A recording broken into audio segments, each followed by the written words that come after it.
If one thinks about how brand is manifest in design, it's sort of maybe manifest in two core ways. One is literally, it's like, oh, I can see that thing there. That reminds me of that brand. I can see the yellow and the typeface they're using on the speedometer. That reminds me of Ferrari. So there's the literal executional stuff where they've, in some small ways, done it. The Ferrari horn push in the middle of the steering wheel, stuff like that.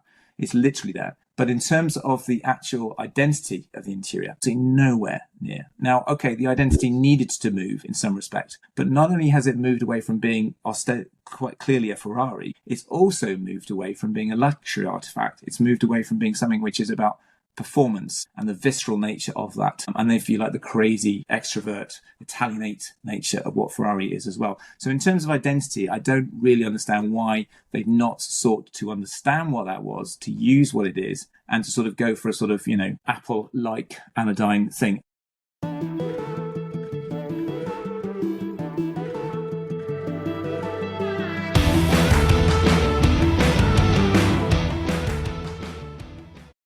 Hi, everyone. This is Tu Lee, and welcome to At the Wheel. I have two distinguished guests with me today, Matt McElvogue and Sam Livingstone. I'll give them an opportunity to introduce themselves in a few seconds here, but what we're here to discuss is the Ferrari Luce, which was unveiled May 25th, and it's gotten quite a bit of polarizing opinions across the board on social media and in the media in general. I can't imagine having two more appropriate people to discuss this with than Sam and Matt. But Sam, can you quickly introduce yourself, and Matt, right after, introduce yourself as well, and then we'll get going.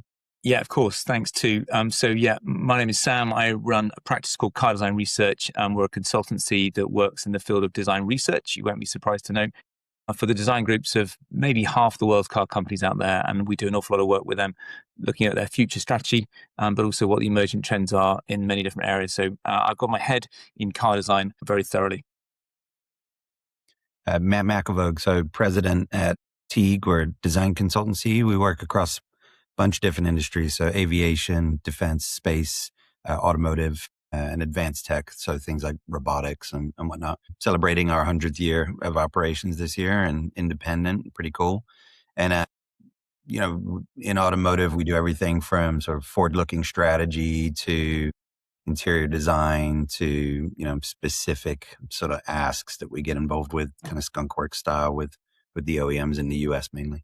Awesome. So let me start out with the highest level question I can ask. What are your thoughts on the Ferrari Luce overall? And do you like it? Do you not like it? Are there aspects that make sense for the brand? And what is all this fuss about on this vehicle? Can I start with Sam? Yeah, for sure. Well, I think that's at least three questions rolled into one, and none of those are particularly easy to answer quickly, and we shouldn't probably sort of just listen to me rattling on. But I'm going to go back to your last question there. What are the particular sort of key perspectives on this thing? And I think there's two core ones that we're seeing echoing around the world for the last week or so, certainly in the automotive design community. And one is how it's upsettingly not a Ferrari as we know it. And I think there's a lot of people who are really quite, even angry about how that's the case. And then I think the second core perspective, and it's maybe not so centric to the automotive design community, is how it's, it's a brave new thing and it has to be that. Johnny Ive says it's good. You'd be strange to want to challenge the iPhone moment of car design. So these two things seem like they're trying to fight each other a bit. I'm not sure they are necessarily as counterpoints as you'd imagine, but that feels to me like the sort of distillation of the noise that we're hearing out there. And there's a lot of noise, as you say. Yeah, on my end, I mean, I fully agree. It's not a Ferrari, right, in the styling. I think you go from kind of raw sort of racing heritage machinery to something that looks like it was designed by Silicon Valley, right, by and large. And that's a big shift. Sorry, I'll mute those too. I think when you, when I look at it, I actually just kind of think we're in a bit bizarro world, right? Like setting aside the Ferrari-ness for a second, setting aside sort of the quality, because I'm sure when you close the car door and you use the controls and you hit the gas pedal, you are going to feel, not the gas pedal, but you know what I mean? But you're going to feel like quality, right? I mean, it's an expensive car designed by a company that knows how to do quality. I think the bizarro world of it to me is that it, pre-Trump, pre-tariffs, sort of the last 5 years, maybe even go back a little bit further, but like sort of emergence of China on the world stage in automotive in the way it's kind of shown up in the last 6-7 years. I would have imagined an automotive OEM in the West designing something like this as a response to Tesla. You know, like I think some of the coolest stuff is like the interior and the controls, right? It's a bit of a rejection of the one giant screen in the middle, right? You got physical controls again. The controls themselves look very high quality. The connection between the physical and the digital and the way it responds to one another, really killer stuff. The bizarro world part of it is like, it's insane that we have like one of the most expensive car companies in the world building an EV that looks like it should have been, just in styling, sort of the standard type of EV that would have come out post Tesla, right? And then instead, And I think that's the issue, isn't it, Matt? That somehow the world's most famous and arguably in many metrics kind of most significant car brand, you know, the distillation of car, which is Ferrari, the sort of richness that Ferrari sort of almost defines what car might be in its strongest form. And yet, I can't remember exactly what your words were, but fundamentally the Luce is this sort of almost generic EV encapsulation of car design for the late 21st century, or at least it is in some respects. It certainly doesn't wear Ferrari on its shirt collar, you know? And it's not really projecting a brand specific meaning. And that seems to me at best odd. And I feel like at worst, it's a massive misstep. Porsche, you know, they produced the Taycan 7 years ago as well. There was noise around that, of course, the heresy that Porsche might not have a flat six at the back of it. Although, of course, they've broken that heresy a bit with some of their other products. But fundamentally, to go in with an EV for Porsche was still big news then. But people swallowed that pill quite happily because you had a very compelling offer, which fundamentally had Porsche genes writ large. There's no Ferrari genes writ large in that new design. And that seems to me to be, as I say, at best a misstep. I don't know. What do you think about that? No, I mean, I like to think that we live in a world where people can go rogue, right? And see what the market thinks. I just think is this really just incongruent, or is this, well, for like, me, it's separate from the brand? It's such a big step, right? Like to get a Ferrari, right? Unless you're finding one somewhere, it's like, it's a whole thing, you know, it's like, you got to show commitment and, you know, you're at the altar. So to come out with something that does look like an accessible, I mean, we'll talk about it later, but there are elements of like Neo and Xpeng in there, but you know, these are $50,000-$60,000 cars, like at the top end, right? And then you got this showing up. I mean, there's elements in this of sort of like the first era of like electric and hybrid and everything, right? It really looks on the back end, especially very plain, right? Like it looks like a kind of a common car. So I think I like the idea that a big company would take a bet, right? And I don't want to reject it flat out because, you know, I don't want to live in a world where that doesn't happen. But it's hard not to just think it's such a divergence for a brand like Ferrari, right? And I'm not sure quite who that's for as well. You know? Let me do this real quick, Sam, because let me really key on why we're talking Ferrari is this really, really unique brand. First of all, they sell 14,000 cars a year.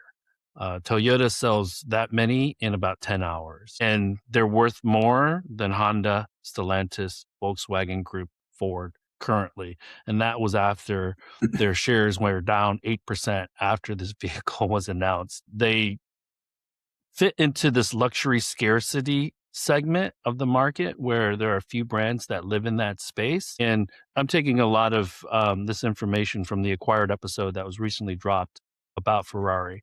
And one of the things that's unique about Ferrari is that few own them, but many people know them and are loyal to them because of things like F1 and some of their also other licensing deals. So we're talking about the purest of brands here. And that's why I think one of the reasons it's been so controversial. But Sam, you were going to say? Yeah, I think there's a value in distinguishing between the idea that this is a big step and that it's a misstep, because it's unequivocally a big step. And I think to wrap in the misstep to the big step is shortcutting a lot of the sort of critical engagement that we might have on this, because it's evidently a big step. And one could argue, and I certainly would, that there's a real logic for Ferrari with the sort of powerhouse brand doing that. As I've said earlier, Porsche 7 years ago went to electric. Okay, Lamborghini backed off that, but whether the time this year is correct, clearly they would have committed to it a few years ago. So there may be some, shall we say, readjustments that they may have wanted to have done, but whatever. There is a point at which you need to press the EV button. So the intent to do that generally, one can't help but think was inevitable and would make sense. And along with that, Ferrari don't have a sort of 911 icon. They're not a brand which has specific, singular, iconic design elements that they would push this into to make sense. So doing something distinct for them was more obvious a direction than it would be for many other brands. And that all stands. And then even bringing in external partners to some degree to help them get to that point and even to help leverage the story for it makes some sense. So the scale of the step, I don't feel like that's the critical issue. My sense is that the critical issue is the nature of the step. For sure, you can't just take, should we say, the online response as gospel, but the scale with which the design community, and specifically, I mean the automotive design community that, they know their stuff, are responding to this design in the way that they are. You can't just say, oh, well, they're not used to the new idea of an electric Ferrari. I think that would be a real mistake. It is evidently, and Matt's sort of saying this in different ways too, a design that doesn't fully deliver on the opportunities that clearly a future-facing, exceedingly expensive Ferrari that's electric could do. And there's different ways in which it fails to do that, which we can maybe go into in detail in a bit. But I think that that's the core issue, not the scale of the step, but the evident element where it is a misstep. Yeah, I tend to agree. I think you mentioned it, looming over all that immediate reaction to the aesthetic and everything else is the $650,000 price tag, right? Or whatever it ended up at, That was one of the most surprising things for me was the enormous price tag. So you thought it would be less than a pure Sangha? What did I think it was going to be less? I think it's when you see the vehicle, right? Like you just don't, I think as someone that likes cars, I just don't associate that cash number to that vehicle. It just doesn't match in my mind. That's kind of where I come to on it, and that leads me to, I mean, it is targeted at your tech bros or whatever it is, right? But it just, that doesn't match in my mind, right? And let me assure you, I was just in San Francisco last month, and there will be a bunch of Luces on the roads in downtown San Francisco in the next 18 to 24 months, without question. But Sam, go ahead. Yeah, I was going to say, I mean, if the brand is going to do some heavy lifting, I mean, to some degree, you could say the Cybertruck had the same instance, which is to say the design was not sort of doing the do, it was the brand. And I think that's going to be the case for Luce too. And I'm sure it's an amazing thing. And also, when we talk about design, I think certainly in automotive design, there's an easy, rather maybe lazy habit of just talking about exterior. The exterior is the thing that's just landed last week, but obviously the interior was communicated several months ago. And again, there's some similar actually criticisms that can be leveled at that. But I think fundamentally there's an awful lot of positivity that sits within that interior in terms of ambition and realization. And I also think a lot of what they've managed to accomplish with that will actually knock on and have major impact in many design studios globally to good effect. And I think in terms of, the way in which Johnny Ive & Co. might want to have some legacy there, I think there's going to be a real positive legacy coming from that. But then, just to flip back, contrast that with the exterior, there will not be a design studio, I suggest, that holds that up as something which is tenable that they're looking to seek to go towards. And that is just huge, particularly in the context of this being a Ferrari. The exterior design writes the checks, and it is not, to Matt's point, when he's looking to spend his just $1 million budget on his next car, he's not going to be walking towards that design because it's not writing the check for him. And I think that, the level of its stature in terms of being a luxury, not a premium product, it's not doing that. The level in which it's being a Ferrari, not another thing, is not doing that. And the level to which it's actually articulating something which is of now going to the future, not something of yesterday going to the present. And those three metrics, luxury level, Ferrari brand specific level, and future orientation, it's not delivering on those things. And we can talk about the specifics of the form and the aesthetic and the execution that's leading to that, perhaps. But I think those are the three core things to sort of that, if you like, evidence the way in which the exterior from Love From has not delivered in a way that the Ferrari brand should have expected to, because I can't imagine they were spending a small amount of money with that agency. Yes. Do you think that they thought there would be this much backlash and negativity towards the Do you vehicle? reckon they were thinking that, I don't know, was anybody in the room going, hey, I wonder what people will think? I don't know. I just don't think that was going to be a big thing. That would be my sense. Yeah. Ferrari, like, it can be a bit of an enigma and like kind of how they operate, right? And they do operate like off the brand, right? I mean, just such an interesting company. That Acquired episode kind of goes through it all, right? That you wonder what was going on in the room at Ferrari, right? Like it to your point, Sam, on the misstep front, to come out with a vehicle that's sort of that far afield from what they typically pedal in is kind of shocking, right? That no one stopped that, or it wasn't a sub brand or something, right? It's just so different. So yeah, I'm not sure too. Like, it almost seems like there was like somebody that was given some sort of initiative to go push something at Ferrari, and that's what they came out with, Yeah, but What I still think though that the difference thing is maybe, as you say, strategically too much for reach. Yeah. But I still think that it's maybe not the right thing to focus on, which is the degree of difference, because that's potentially something we could accommodate. I think it's the nature of how they delivered on that nature of difference. Strategically, should it be that far away from what they already have? I'm not wholly sure, but I certainly think that if it were to be that far away, that the execution could have done it in a way where, it wrote the check that you were talking about, that it actually still spoke of being Ferrari in some respect, or at least had the essence of that, wow, visceral, potent, luxury, non-essential artifact instead of what it is now. And then also to have something which legitimately delivered on being future, not slightly yesterday. And so, yeah, I don't know. My sense is that those are the challenges, not so much the way in which it's different. I posted a piece earlier today where I held up, and I don't know how well you know it, but the modulo concept, the Ferrari modulo concept from 1970, done by Pininfarina, which is an amazing thing. And at the time, of course, and even now to some extent, it was breathtakingly different. Now, clearly that was a concept, but the aesthetic that it had relative to all the Ferraris that had gone before was markedly different. And for sure, there must have been some people at the Turin Motor Show or wherever it debuted that were shaking their heads and, very upset about that.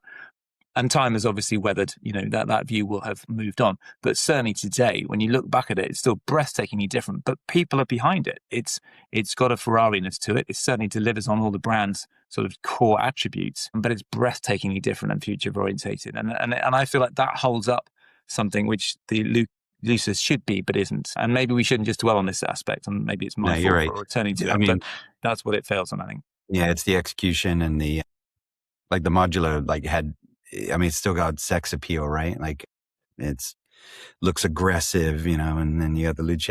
It's so heavy in the back. it just fails on the execution. I think you're right on that. It's a 4-door, 5-passenger as well. So that is a bit strange. But what I want to do, but I'm not like, if you're going after that market, right? Being a 4-door, 5-passenger, it maybe isn't that strange. It's strange the same. Ferrari. It's the same as the Pura Sunday too. It's the same length, same height, same width, pretty much same weight, same package. Pretty much, they've only got a 5th seat because they don't have a transaxle. I don't think it's such a huge step in terms of package. And I was thinking about this earlier. I don't know. My sense is that if you're going to do an electric Ferrari, that would probably be where your money is. You've already got a sort of template which has proven to work in the ICE world. You need to be on the upper side of the vehicle just to accommodate weight and so forth for the electric, but also it needs to be on the upper side to get away from being the sort of bantamweight, darty, amazing thing that they do in their sort of cheap models. So I feel like the actual vehicle typography makes some sense. But it also, when we see it, you don't read it as that size. I mean, I'm sure in the metal it would be quite a different thing, because it's on 20 at the rear and 23-inch wheels, huge wheels, even by Ferrari standards. Huge. And with that sort of amorphous form as well, it inherently, it almost looks like a relatively small, hatchbacky coupe. But then I think, when you walk up to that's the illusion. It looks small. It looks small and compact. And I think those big wheels do it, and the form language. But yeah, in the metal, in the plastic, in the carbon fiber, it's going to look a little bit different, I'm sure. Yeah, I agree with that. Let me go here with this, because all three of us run advisory firms. You both run in the design field. So can you take me into what would typically be the design validation process? Benedetto Vigna hires Loveform to be the designer of record, say the new Pininfarina. Now, do they have checkpoints that they go through? And just so I understand and the audience understands, this was, approved and approved and approved and approved before they unveiled it on May 25th. How does that typically work? And do automotive companies normally wholesale interior and exterior design to a third party, even a well-established designer like Johnny Ive? Well, I think that might be the key there. Sorry, go ahead, Sam. Yeah, I was going to say, I don't think there's a particularly singular standard way of doing it too. I would warrant it's unlikely that they've done sort of, I don't know, big car company clinic situation where you expose your design to lots of customers. I'm not sure that would have ever made sense. Obviously, I believe the internal design group would have been fully aware. I believe they designed it in partnership in some capacity. I'm not quite sure what. With Love From, that would have necessarily been some collaboration there, so that they would have had eyes not just at the upper echelon of management within Ferrari. The design group would have had good awareness as to what was going through, and I very much would expect marketing and so forth would have done too. I'm sure there would have been internal discussions about the degree to which it's different, and potentially, of course, some about the degree to which it's not quite right. How much of the sort of big names that sit within Love From might have quashed those voices that were questioning this intent, I'm not sure. How much also anybody that was questioning that intent would have, if you like, gone through the route that we've just done on this conversation, where to criticize it is to suggest that making a big step is not the right thing, whereas actually the big step might be the right thing, but this particular step may not be the right thing. So, but yeah, I would be surprised if there would have been sort of manifest evaluative process going through there too. Ferrari, I think, historically tend to show stuff to some of their more treasured customers. Maybe they did a bit of that, but they knew it was going to be a big step, so they knew they were not going to have everybody give them a round of applause at every stage. I might expect they were shooting from the hip, as many companies do. But in this instance, I don't know. I do wonder, I'd love to know, and probably we won't know for years and years and years, but the voices of dissent within Ferrari design, they must be there, and they must be biting their lips. And I wonder quite how universal those might be, because there's some terrific talent in that group. And they there must be some people there that's really quite beside themselves with distress, but they won't be able to speak up, of course. Yeah.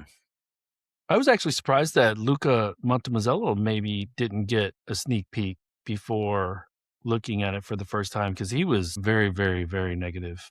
But publicly too, yeah. Matt, what do you think? Kind of, well, do you feel similar to Sam on how the design evaluation and the eyes that were seeing it?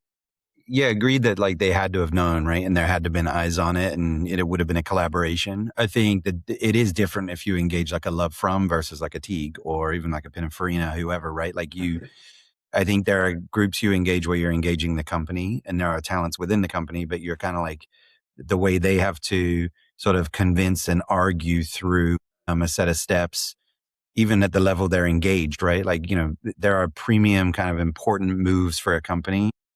But if you're engaging a company that is more the brand than the individuals, you're often like engaged at a different level. It's not like C-level tippy top, like talking to Johnny Ive, right? And saying, hey, should we do this thing? You're engaged at a different level. And there is some power to the communication that has to happen up the org to convince people like about one of the options, right? Here's a set.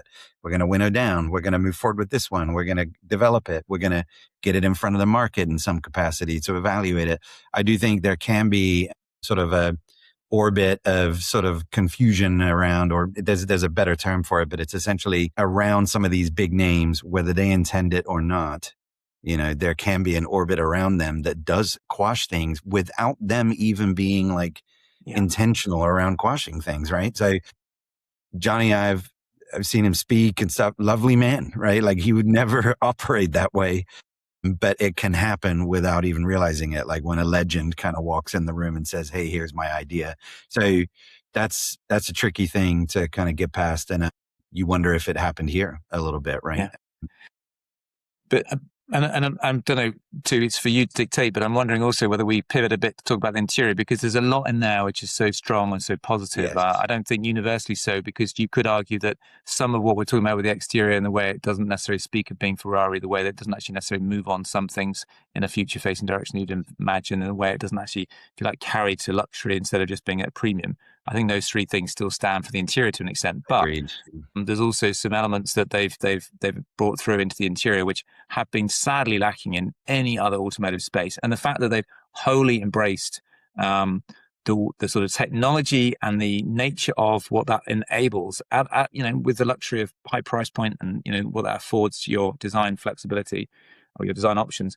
But yeah, they've really delivered on some exquisite details, and going beyond that too, in terms of the sort of mechanical way you sort of start it and the sort of signifying that and putting in the start. I think I don't know if you call it start button, but the way that the light then flashes through. There's all sorts of stuff within the interior which looks just fantastic, and of course that seems to speak to or make more sense in terms of delivering at a sort of quality point to Johnny Ive and his background. That's where your typically consumer design abilities, consumer product abilities, you would imagine should and did transfer more usefully. And let me stop you both there. And Matt, I want your comments on the interior, because you read my mind. I was going to move towards the interior, particular details that you find really well designed, but also, Sam, do you see this interior as more evolutionary than the exterior? And do you see it more fitting with the Ferrari brand? Like, what are some of the particular elements that you that stood out in a positive way?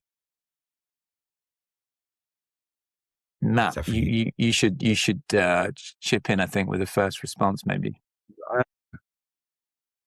You mentioned brand at the end. Maybe not so much brand for me. I mean, despite the sort of the puck literally being the brand, I think that's kind of a fun detail. For me, it's the part that advances the conversation. I think it will inspire automotive designers that are looking at interiors, right? And looking at the user interface and looking at the digital screens. I think on that front, it's very successful. And for me, it comes down to the craftsmanship of it and the micro interactions and how much they're communicating. Like when you see the digital screens kind of come to life or transition in what they've made, they're very, very clever. They're not like 0, 1 on off or like changing states like you might get somewhere else. And that does communicate quality. The fact that they move together, right? The fact that they array themselves kind of in an order. And what's I think interesting from like a user point of view is like it actually like kind of reinforces what that interface is then going to do, right? It's like if it sort of animates in a certain way, you understand like, oh, it moves that way, right? And that's something that like I haven't seen some of the stuff going on in China kind of gets into that, but like in the US and sort of traditional like European OEMs, it just doesn't really show up, right? At that level of craftsmanship. So I think it's the small kind of subtle touches that when you experience them, and I'm convinced that if you're in the vehicle and you experience them, you're going to be like, wow, this is a new step change in kind of what's possible inside of a car. So now, they're not implying new experiences or anything else. Like it's not kind of advancing things on that front in many ways, maybe some novel ways, but I think the craftsmanship is what I come back to on that one. I was kind of blown away when they showed it. And I thought it was it took a stronger stance in the exterior in the sense that it was like, hey, we're not going to be like all screens and like big screens and stuff like that. And they do some cool mini screens and things, right? But it is a bit of a refuting of kind of maybe some of the direction we've seen a lot of cars. I'm wondering if the Merc team is taking notes, because the interior of the Mercedes is still like a disco club. But Sam, go ahead. Yeah, I mean, I sort of stepping from what Matt says, I concur very much with what he's saying. And I think sort of extending from what his points were to some degree is I think we are seeing this, what they're bringing in particular is a sort of emphatic connection of the physical and the digital, where fundamentally in automotive, it's sort of gone from physical to digital, but they are evidencing the way in which a hybrid of both those things can be done, where on both sides, digital and physical, can actually be raised in their craftsmanship separately, but also that they can coalesce and work together, and that actually that's the future space that we need to be operating on. And as a consequence of that sort of physical and digital UI design progression that they're evidencing in a way which goes beyond that we've seen from others in certain areas, but emphatically so in certain areas. We're also then seeing the way that delivers both better usability. Essentially, it looks like they really have looked at the nature of how one uses something. So they're actually moving that forward, which is kind of what we were all expecting could or should have happened. And of course, there's a siren call from this space in automotive anyway, because so many people are upset about how that has not already happened. But then I think it's beyond just the usability advancement that we're going to see from this, and that they're evidencing that they've achieved, is also the way in which it delivers, again, as Matt was alluding to, the sort of emotive engagement, the way that aspects of what they've got within this combination of physical and digital design within the interior actually can progress both usability and this emotive engagement. And to deliver both of those and to be doing it in those ways, I feel like that's brilliant. I mean, there's such a need for that, particularly from a brand, or these two brands, Love From or Johnny Ive and Ferrari. It means that this will be heard, this will take effect, other brands will follow. There's going to be head scratching all over the place, particularly in some of the brands such as Porsche, but many of the brands globally will be looking to take learning from this, and it will almost exclusively be in those realms that we're talking about there now. But then actually to your last question, too, just before then, on the brand side, though, still, speaks to Ferrari only in the smallest tokenesque way. And if one thinks about how brand is manifest in design, it's sort of maybe manifest in two core ways. One is literally, it's like, I can see that thing there, that reminds me of that brand. I can see the yellow and the typeface they're using on the speedometer. That reminds me of Ferrari. So there's the literal executional stuff where they've, in some small ways, done it. The Ferrari horn push in the middle of the steering wheel, stuff like that. It's literally there. But in terms of the actual identity of the interior, absolutely nowhere near. Now, okay, the identity needed to move in some respect, but not only has it moved away from being quite clearly a Ferrari, it's also moved away from being a luxury artifact. It's moved away from being something which is about performance and the visceral nature of that, and if you like, the crazy extrovert Italianate nature of what Ferrari is as well. So in terms of identity, I don't really understand why they've not sought to understand what that was, to use what it is, and to sort of go for a sort of Apple-like anodyne thing.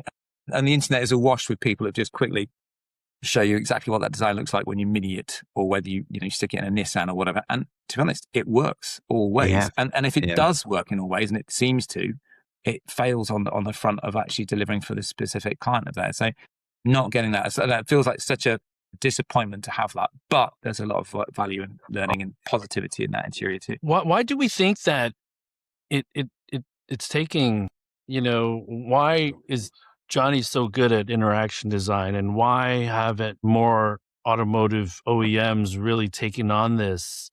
Is it because they're conservative, because their designers don't have the right skills? Like, what are you guys' thoughts on why? Because it sounds like generally we're very positive on the interior, exterior excluded, because it doesn't push up, point towards the Ferrari brand historically. But I really do appreciate the interior for its simplicity, but again, it's craftsmanship. Now, Matt, we might say craftsmanship on a 30,000 is not going to be the same as a 650. I understand that, but like from a design standpoint, it shouldn't take a couple $1 million to hire a designer to create this type of interaction, should it? No, it shouldn't. I mean, I think this goes back to like the first comment I made and relates to some of what Sam's saying with looking at it on another car. That's where we feel like we're in Bizarro world a little bit, right? That this interface first showed up here.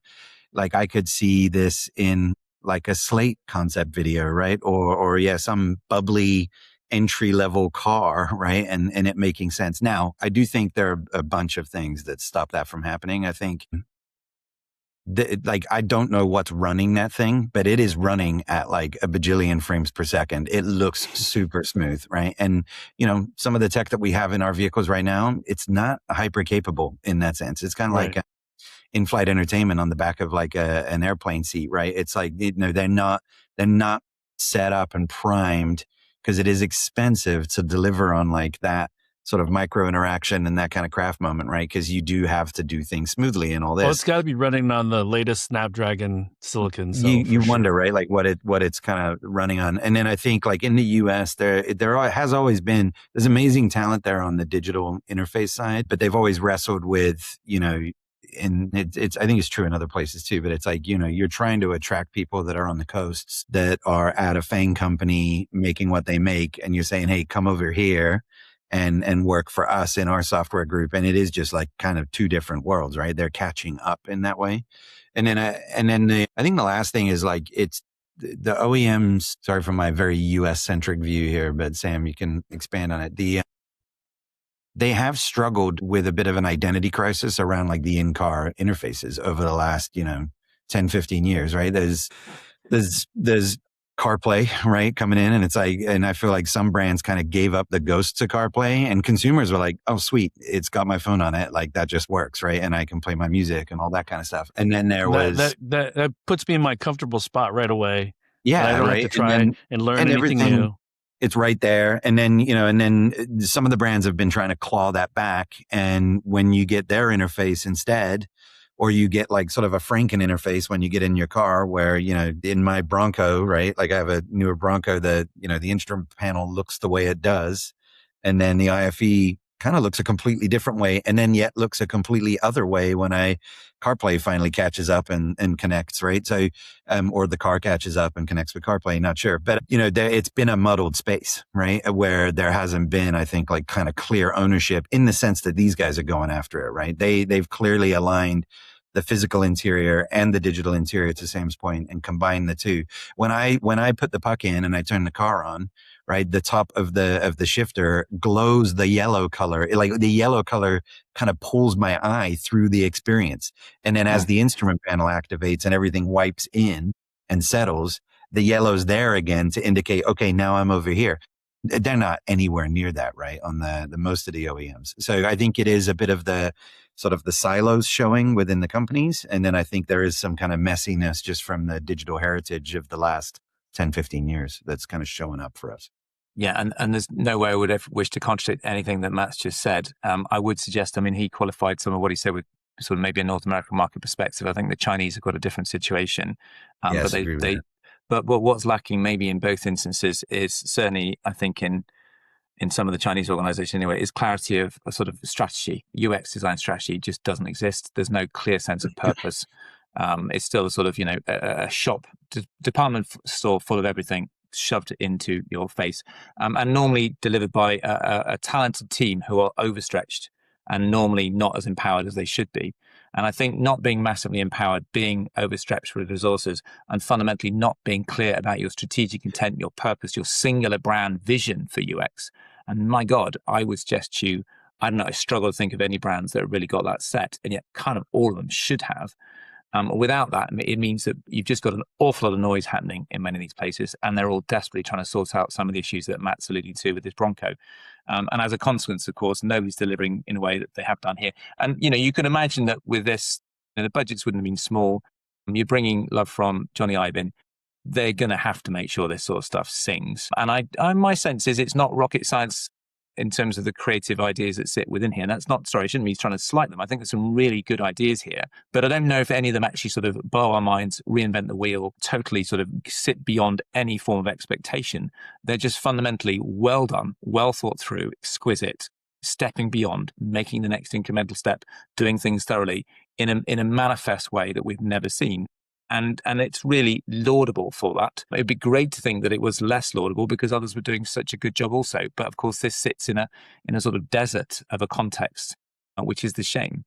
And let's hope that it pulls up the level. Let's hope that people see this and then move it on forward, it has to, move it on right? further, and gain to. a focus. Yeah. Well, why not? Where are the other performance brands going, oh gosh, right, we now need to be very clear about what our intent is and how we wish to do something very singularly. And indeed, all the other brands in the world out there as well, for that matter. So I'm really hoping that this design, certainly the interior, stands, if nothing else, as a call to action for the ability of people to move things on in a positive way, and maybe a call to action for those who can see the misstep that this is in some respects to ensure they don't necessarily do that.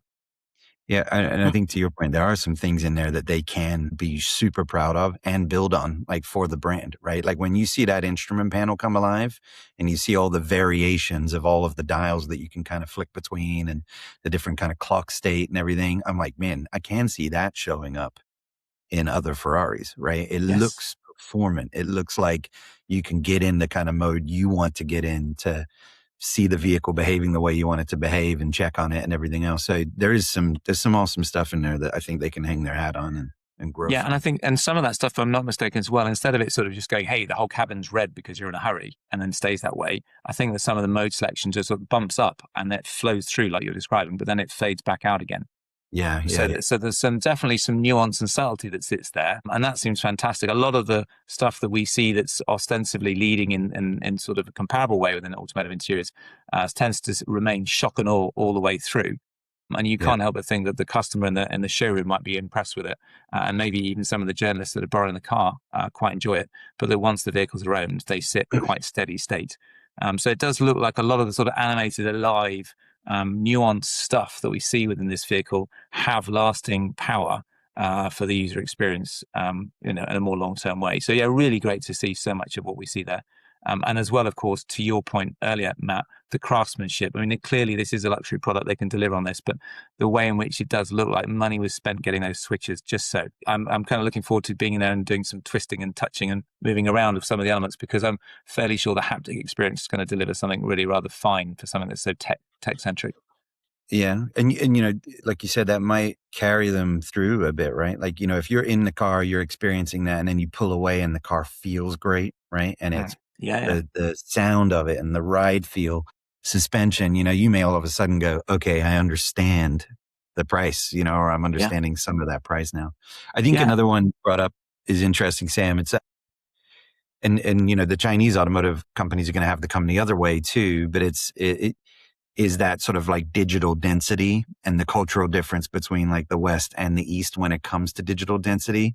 And it's some of the stuff that like the operating system for mobile phone companies have had to kind of like learn. Apple still have sort of some level of like singular opinion on sort of how they deliver things, but some of the other brands, right? Like, Samsung and others, the operating systems they choose to have on their phones, how they sort of clean up, simplify in the West, but then go more dense in China and other markets similar. The automotive companies are going to have to go through some of these transformations, and they'd be wise to kind of look back at what's happened in mobile and tablets and other spaces to sort of best identify how they can enter a market, right? And right now, we're at that edge where like the Chinese market seems like it's going to explode to the world stage, right? Like when will it enter more into the US?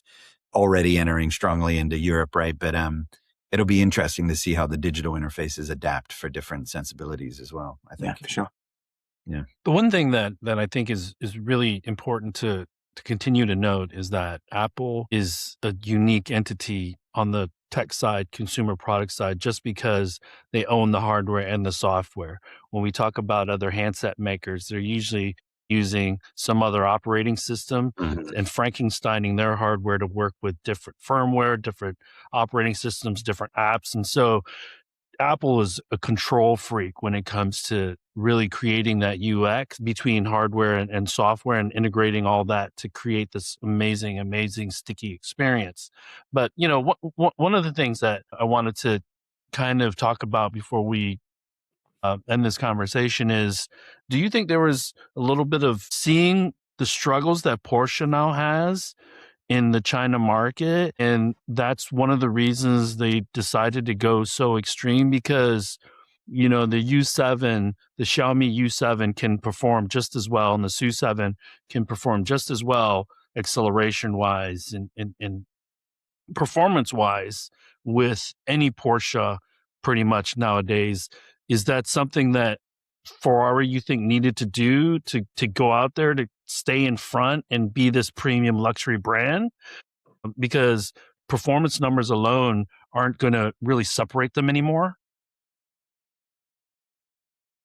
I'd struggle to second guess what the thinking was in Ferrari. You'll probably have more awareness than I would have been than me on the timeline of developing this product relative to the German brands, particularly Porsche, catching a cold with sales in China. If I'm not mistaken, most of the Ferrari decisions should have been made in advance of that. I certainly don't perceive a direction to be, should we say, taking an exceedingly product aesthetic, or indeed just taking a very different aesthetic for Ferrari would have been one that particularly was necessary for the Chinese market. And I would have thought strategically it would make less sense for Ferrari as a brand delivering in any market, but including China, to elect to be more akin to some of the products that are there at essentially a tenth of the price point instead of being more aligned to their own brand aesthetic. I would have thought that to some degree you'd be more logically doubling down on being, as Italian as you possibly could in that marketplace, in the context of avoiding looking too much like their, local players. So yeah, I don't know the decisions there would likely have actually been much around the more recent sort of situation for the premium and luxury brands. I certainly can't see how the decision to do what they've done now would bear that out. Yeah. Agree fully. I think the only thing that comes to mind for me is just that, in addition to what Sam said, is that the conversation just starts at a very different place with that price tag and the brand, right? Which maybe makes the styling and sort of the way they're showing up, which clearly has influence from your Xpangs and your Neos and others, right? If that's the part that feels odd, right? Because if you're going to start the conversation at the price tag that you're starting it at, you would think you would want to show up as Italian or as alien as possible to kind of stand out from that market, right? And they haven't landed there. So I think that's, it'll be interesting, but the conversation just starts at a way different level. There is no when you're looking at a Porsche and you're kind of like, well, should I get this or should I get one of these ones? You're closer in conversation. When you're all the way out here, you might just be a different type of buyer that is more, I want to show that I'm at the forefront of Ferrari's future, right? Because I want to demo that to my also rich friends, right? That kind of thing. So. Yeah, and actually to sort of step from that, I think there's also going to be a significant minority of people who would, quite like the idea of a Ferrari, but don't want the sort of flamboyant, look at me, really, really extravagant aesthetic that they have had. So this, you could argue, plays to that. It's a bit like the Roma in some respects, which is very successful by being kind of almost like a Maserati and or Aston Martin sort of angle, as opposed to the full works Lamborghini-esque Ferraris that we sort of maybe see as their center of gravity these days. So, I'm mindful that some of the detractors of those who are critically engaging with its design tend to respond with, hey, you don't like it, but others might. And the sales seem to be great. It's like, well, the sales will be great in the immediate future because it's a Ferrari, it's box fresh, it's going to be an amazing thing to use, and it has got a lot of merit in a lot of the design within the interior in particular. So yeah, it's not going to just bomb instantly, but will it sustain it? I would very much bet against it. Is it 18 months? Is it 36 months? But it's going to tail off, and it's going to tail off with a vengeance. Clearly though, unlike many other brands, they're in a position where they will be able to redress this quite quickly, one would have thought. You've got an amazing set of ingredients, and what's the cost base for what you see versus what actually the thing is? I would be surprised if, as a proportion of the cost of that product, to actually redesign it, keeping the bones clearly, but to fundamentally reskin the thing, would not be the prohibitively expensive endeavor it would be if it was a much more mass market offer. So you've got at least 18 months, possibly 36, where you're in a honeymoon period, potentially where you're also selling to people who never really would have wanted a Ferrari before. They're going to have one in, a dark blue. It's going to be brilliant design. It's got an amazing interior in all sorts of respects. They don't really care. It's a Ferrari so much. They might even rebrand it, So I think there is an awful lot of opportunity for this design going forwards. It's just the whole way in which it doesn't really deliver on what it could have been.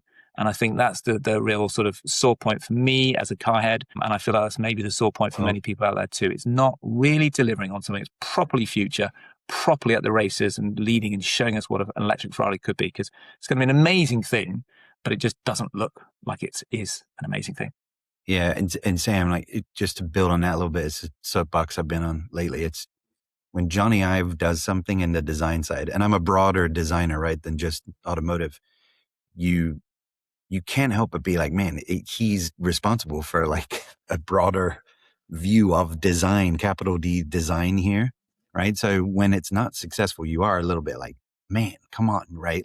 And I think about the stuff that they're working on for OpenAI, right? And a device there. You're like, you go, you got to nail that. That is important. When you get all the press for being the one that's working on this, it matters, right? So, and I think that's true here. And I think that's true for other stuff that Love From and some of these big names kind of get involved with, right? So just a extra comment on the end there. It's just something I think about when I see this kind of stuff come out, and you're kind of like, oh man, now design is in the news and not the way I would want it to be in the news, Yeah. So what color would you have one in, Matt? I mean, as we talk about it, I'm like, I probably would love one despite all this. I'm a yellow Ferrari guy, I think, but maybe I'd go different here because it doesn't feel very Ferrari, but I'm a yellow Ferrari guy. Yeah. No, I think I get mine to match my iPhone, so I go dark grey or something like that. Yeah. Oh, I'd love the dark blue, the royal blue is really nice. And we'll end it there, guys. I think this was a great discussion. I learned a lot. It seems like there's a lot they can take from it. I don't think they're going to mulligan and say we made a mistake, but I think the next product is probably going to have some DNA from the Luce, but hopefully more on the interior side than the exterior. But I also think that there will be a lot of younger buyers that are going to be automatically or instantly affluent come OpenAI and SpaceX IPOs that might have these Ferraris in their garages very, very soon. So anyways, I will see both of you somewhere in the world in the very near future. Thanks for joining me, and we'll talk soon. We'll see you guys. Thank you too. Thank you. Cheers, Good to talk. Cheers.